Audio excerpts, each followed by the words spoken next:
tentu dunia dalam situasi yang memang menghadapi bahaya yang tidak mudah.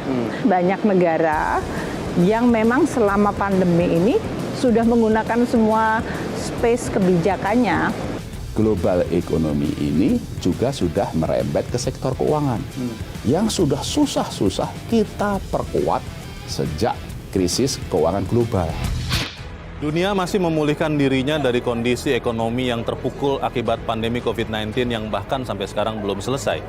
Kita dikejutkan dengan perang Rusia-Ukraina yang memicu juga ketegangan geopolitik di tempat-tempat lain yang secara langsung membuat harga energi, harga komoditas, dan berbagai harga lain memacu inflasi di seluruh dunia melonjak, bahkan pada angka-angka yang tidak kita lihat dalam puluhan tahun, bahkan ratusan tahun terakhir.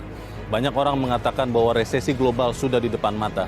Ini sering dikatakan orang sebagai badai yang sempurna atau perfect storm. Pertanyaannya adalah, apakah Indonesia yang dikatakan banyak orang masih bisa bertahan di tengah-tengah kondisi yang tidak sempurna ini, tidak bisa membawa cahayanya untuk menerangi ekonomi global yang kelihatannya suram di tahun 2023?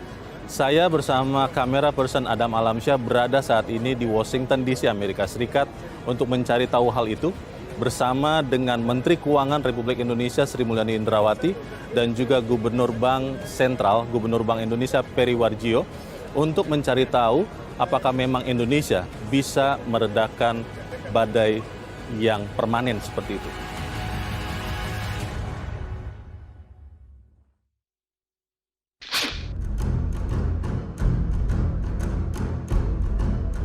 Ekonomi dunia dalam kondisi bahaya dan diperkirakan akan terus memburuk dalam 2 tahun ke depan.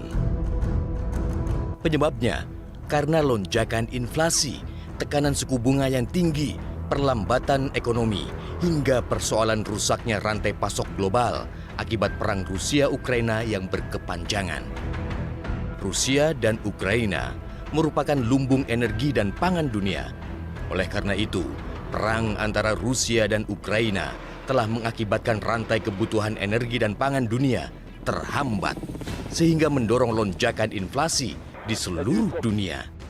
Sementara, respon kebijakan inflasi, khususnya di Amerika, dengan menaikkan suku bunga The Fed, dikhawatirkan akan menekan laju pertumbuhan ekonomi, serta membuat pelemahan mata uang di seluruh dunia akibat keluarnya arus modal dari negara-negara berkembang dan negara maju.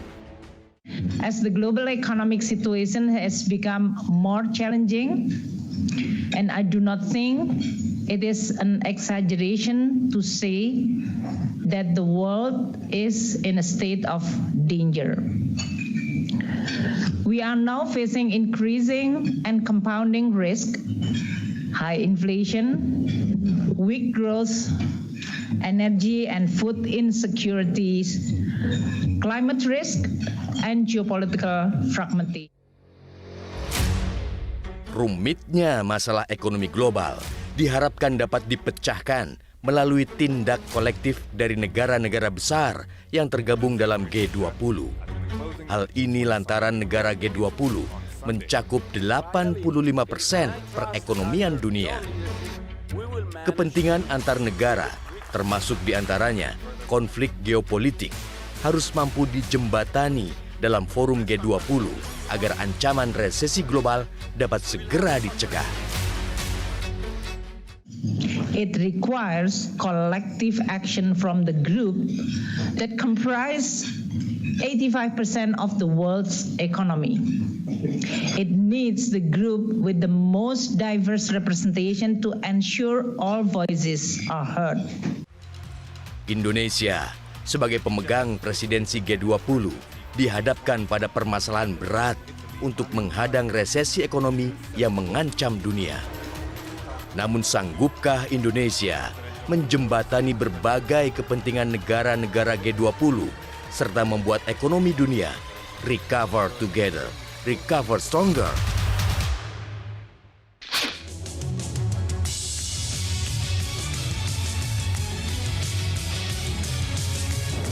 Dari Washington DC, Amerika Serikat, saya bersama dengan Menteri Keuangan Republik Indonesia, Sri Mulyani Indrawati. Bu Ani, terima kasih sudah beri waktu.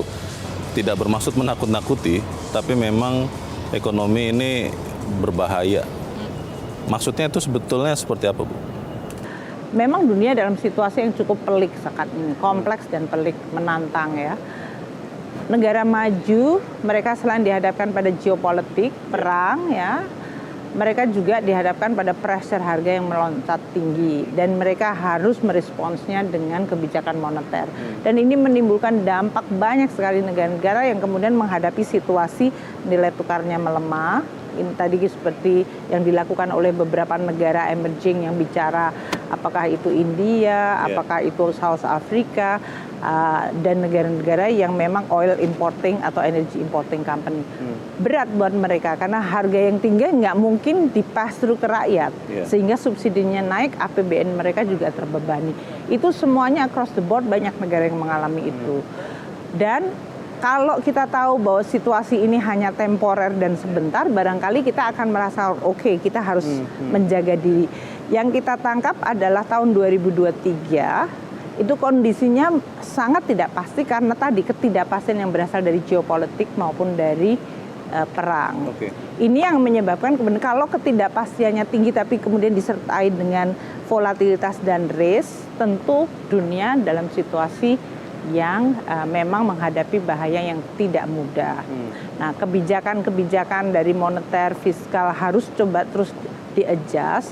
Tapi kalau sumber masalahnya adalah geopolitik dan war, ya mereka hanya menjadi semacam penetralisir, shock absorber, counter cyclical, melindungi. Tapi sumber masalahnya itu terus-menerus. Dan banyak negara yang memang selama pandemi ini sudah menggunakan semua space kebijakannya, sehingga mereka nggak punya lagi daya tahan fiscal space, monetary space-nya.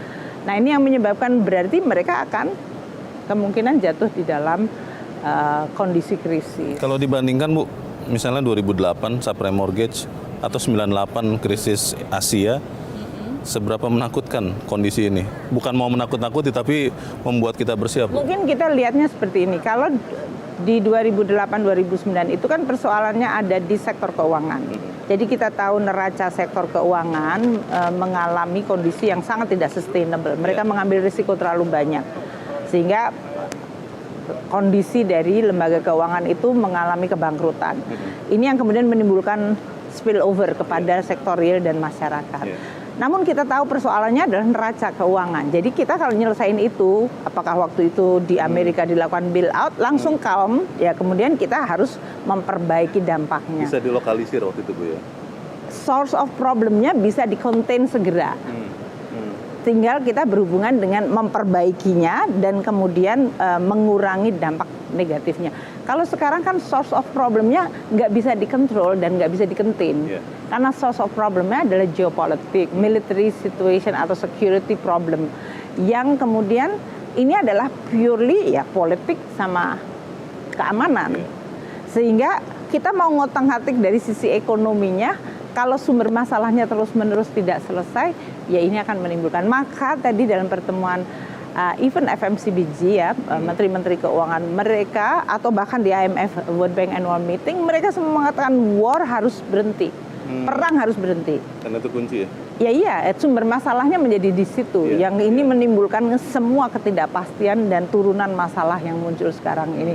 Entah itu pangan, energi, entah itu kemudian berdampak pada inflasi. Inflasi meningkatkan suku bunga kemudian menimbulkan dampak penguatan dolar. Ini akan mengancam tekanan negara-negara berkembang dan emerging country. Itu yang menjadi. Jadi rantaian domino efeknya itu panjang, tapi sumbernya itu continue, nggak berhenti. Indonesia tetap akan harus menjaga diri dalam situasi sekarang yang globalnya sangat menantang, yang ketidakpastiannya begitu sangat tinggi, risikonya meningkat. Kita harus makin mempertahankan diri kita.